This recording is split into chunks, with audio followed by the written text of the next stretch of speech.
When one reads everything that's been said and written in recent days, from your point of view, is there some kind of Franco-German renaissance on its way?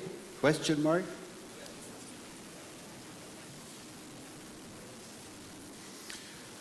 The answer is yes.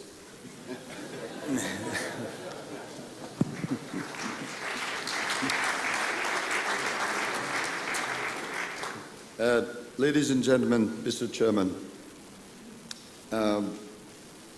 last year I had to cancel at the last minute my visit here because we have decided under the approval of United Nations to send troops in Mali. And this year I'm here a few weeks after we have sent troops once more in Central Africa. And therefore the question could be, what does happen with France? And what will be the next year? I want to say that nothing has happened to France. The only point is that we consider that security and defense cannot be ensured by themselves. We have to do the job. And therefore, under the supervision of international organization, the French president has decided to do his part of the job. That's the way it is. Now, the new thing is that, and I want to pay tribute to Europe for that, Europe has decided to come with us. Some people could say, well, it's too slow, it's not enough. We could discuss that. But it is true that in Mali and tomorrow in Central Africa as well, Europe has decided to be part and parcel of the operations. And I think this fact is very important because if Europe wants to meet the hopes that are put in Europe, Europe obviously has to have not only a foreign policy but also a defense policy. That's my first point. I will be very quick because I feel myself very close to what Mr. Van Rompuy has said.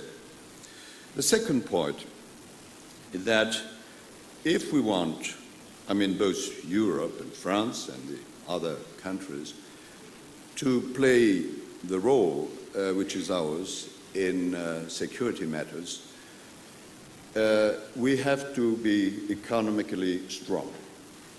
Europe has taken decisions, a sort of balance between fiscal consolidation and incentive for growth.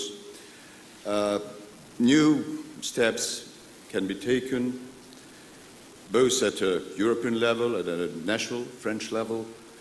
But I would like to insist on the close relationship between security and economy, because without a strong economy, you are nowhere.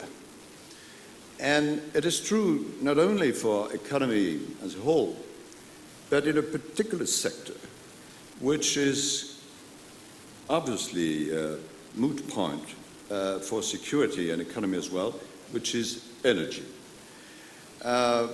Europe has made efforts in order to define policy in the domain of energy, but our belief, and I think it's common to Frank Walter and to other friends, is that it is not enough.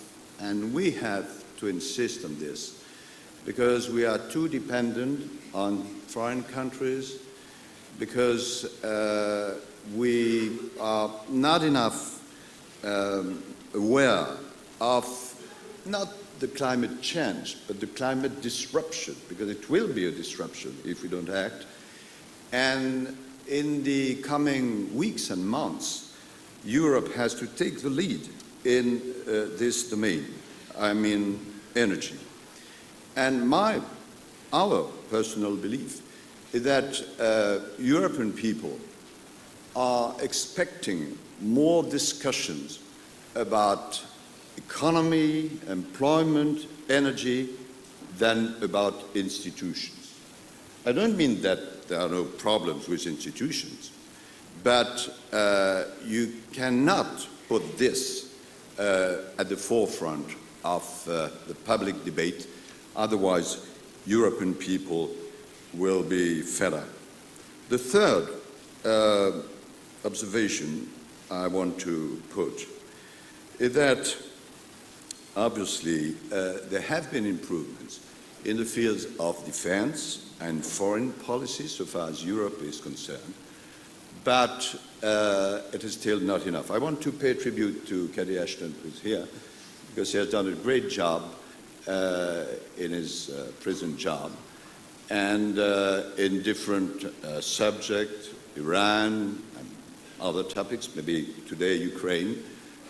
Europe is trying to play an important role. But if you compare the fact that we are paying 56% of the total aid to development and the influence we have in the domain of foreign policy, there are still margins for improvement. And I think it's the same in the field of defense. It's fair that a continent such as powerful as Europe must act in a larger way in the domain of defense. We all know that it is very difficult because the budgets are shrinking, but at least for France, defense is one of the few domains in which our people want to have a European approach. And I think it's not only true for France. And therefore, we have to insist on the development of more and more European policy in the field of defense, obviously in narrow connection with NATO, but so far as the equipments are concerned, the operations are concerned, we have a large possibility of progress. And we have to examine the decisions we have taken before. For instance, take an instance, we have discussed that very recently between foreign affairs ministers. We have decided, it was 10 years ago, to create the battle groups. Excellent, but they have never been used. It must be a question which is raised. Financial question, conditions of action. What I mean, and I don't want to be longer than that, is that in the field of foreign policy, in the relationship with the neighbors and continents, Russia, India, Asia, we have more and more to have a corporate approach. And my final comment would be to insist on this paradox. Within Europe, and I think it's true not only in France, but nearly in every country, European country, people, I mean ordinary people, are questioning Europe, and they are criticizing Europe. It's a growing feeling, unfortunately. And at the same time, not far away from here, you have thousands of people, and sometimes in the cold, who are demanding only one thing, is to be closer to Europe. And we have to deserve the hopes that are put into ourselves, to these people. My final comment is this one. Obviously, it's a bit schematic, but you will forgive me. If we try and understand what is the period right now, roughly speaking, during years and years, it has been a bipolar world, USSR and United States of America. Okay.